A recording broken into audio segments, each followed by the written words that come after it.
Jadi kalau nazar nggak usah dikasih syarat ya.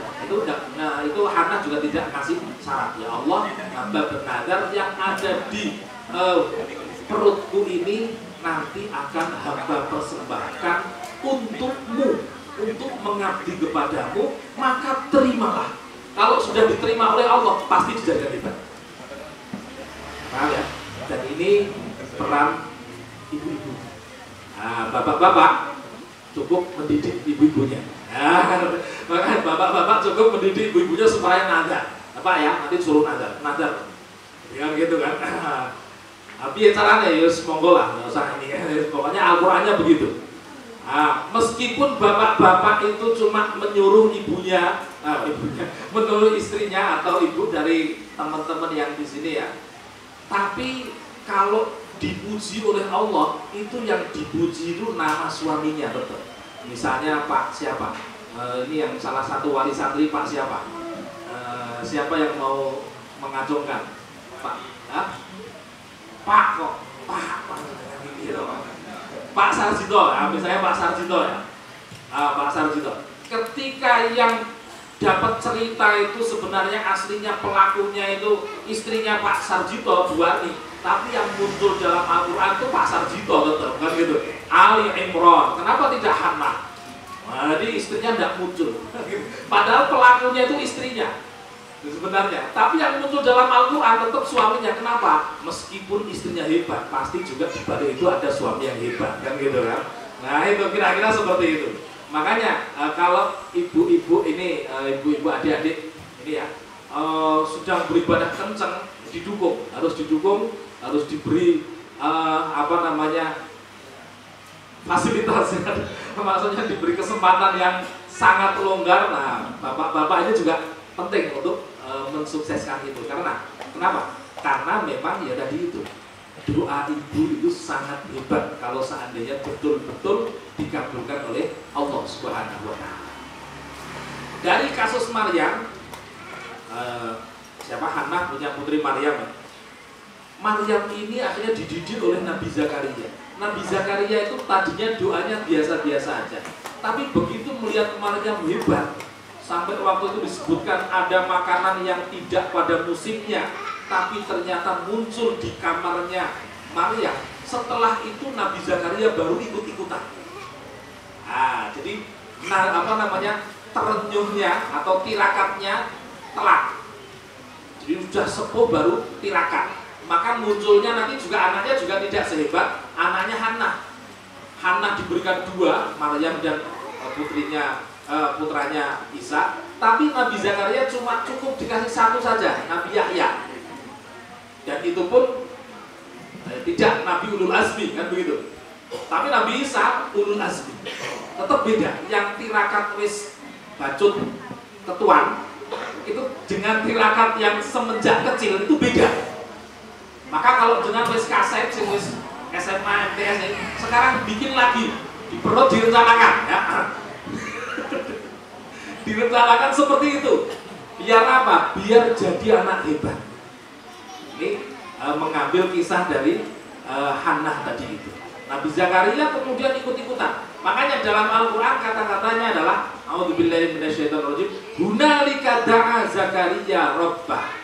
Qala rabbi habli min ladunka dzurriyyatan thayyibah innaka sami'ud du'a. Ini setelah beliau melihat Maryam, loh, anna laki hadza. Itu ayat sebelumnya. Kamu dapat makanan ini dari mana? Saya tidak ngasih makanan ini, kok ada makanan ini. Maka Maryam langsung berkata, qalat huwa min indillah. Itu dari sisi Allah. Innallaha yarzuqu man yasha'u bighairi hisab. Sesungguhnya Allah memberi rizki orang yang dikehendaki tanpa batas. Nah, baru setelah itu hunalika da'a Zakaria. Oleh karena itu kemudian Zakaria berdoa kepada Tuhannya. Berarti Zakaria belajar dari Maryam. Kok gak belajar dari Hannah gitu? Nah, belajar dari Hannah kan orang patek kesuwen kasetnya. Ya kan? Paham ya maksudnya? Belajarnya malah justru dari hasilnya Hannah. Hasil Hannah melahirkan Maryam, nah baru Nabi Zakaria itu belajar dari Maryam tadi. Makanya hasilnya pun juga sangat beda. Cukup dikasih 1 saja bernama Nabi Yahya. Tapi meskipun demikian, Nabi Yahya juga hebat. Meskipun bukan ulul azmi, tapi Nabi Yahya itu disebutkan dalam sebuah hadis bahwasanya beliau adalah seseorang yang semenjak kecil ya tidak pernah kerentek maksiat. Karena hasil doanya orang tua. Apa sih doanya Nabi Zakaria kok sehebat itu? Innahum kanu yusari'una fil khairat wa yad'unana raghaban wa rahaban. Itu mereka itu keluarga-keluarga yang senantiasa kalau dalam kebajikan selalu bersegera. Ada yang baik langsung kerjakan, yang baik kerjakan, gak usah mikir, wis sopo sing jeneng arep, ora usah. Jadi meskipun saya gak pakai mutu yang menyampaikan gini, tapi jenengan jangan membuat persepsi bahwa Al-Qur'an yang saya bawa yang tidak mutu.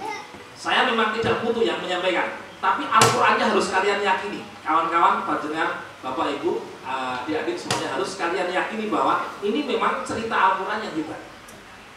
Nah gitu ya. Jadi meskipun yang membawakan orang mutu, kan gitu kan.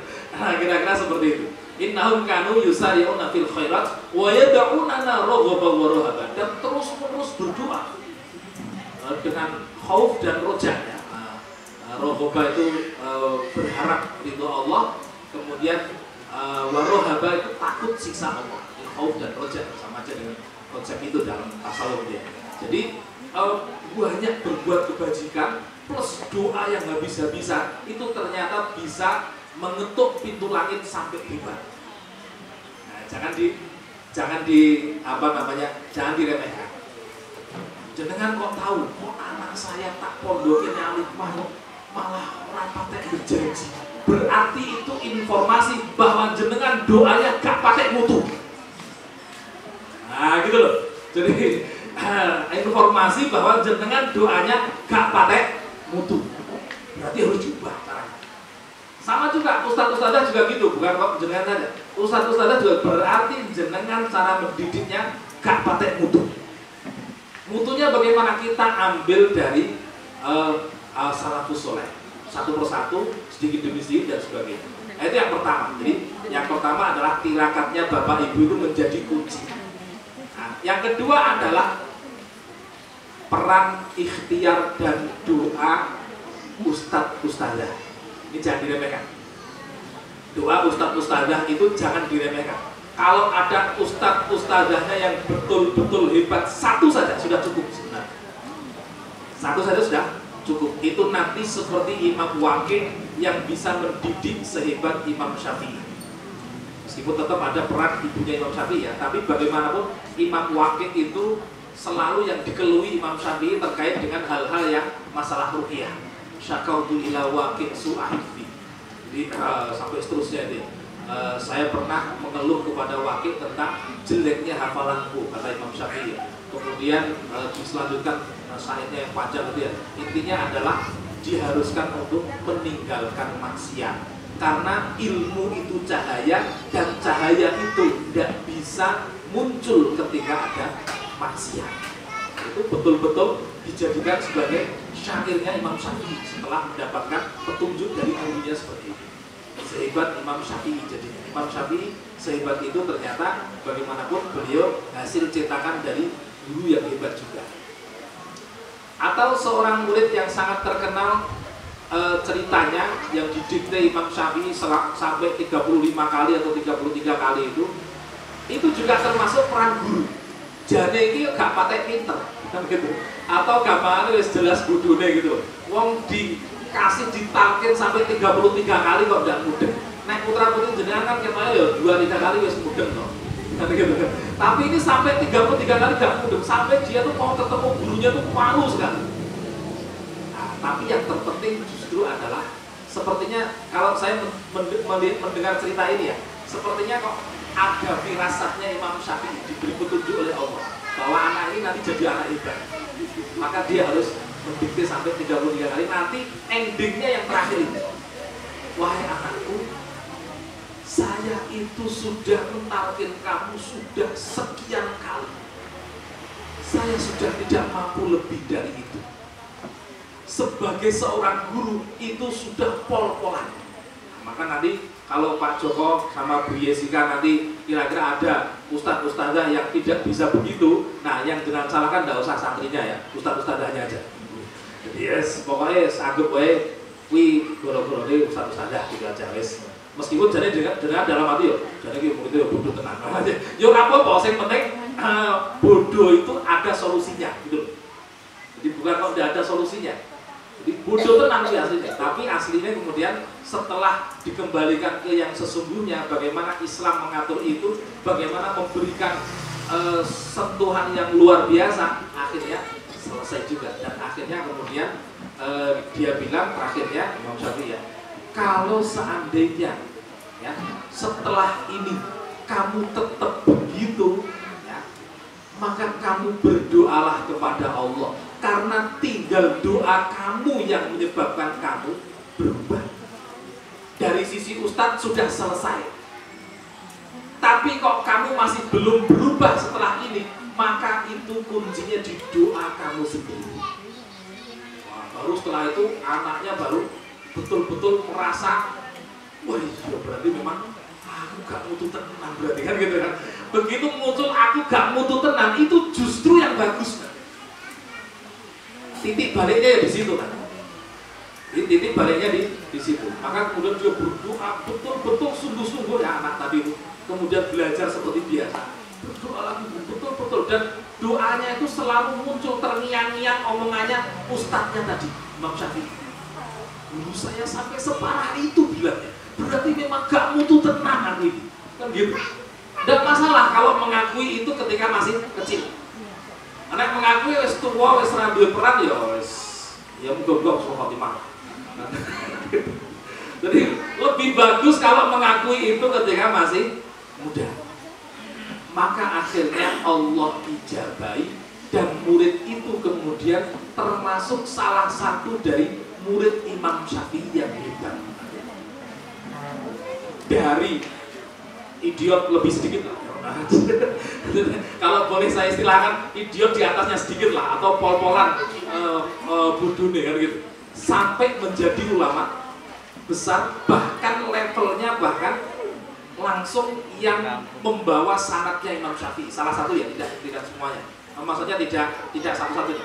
Salah satu dari muridnya Imam Syafi'i yang hebat.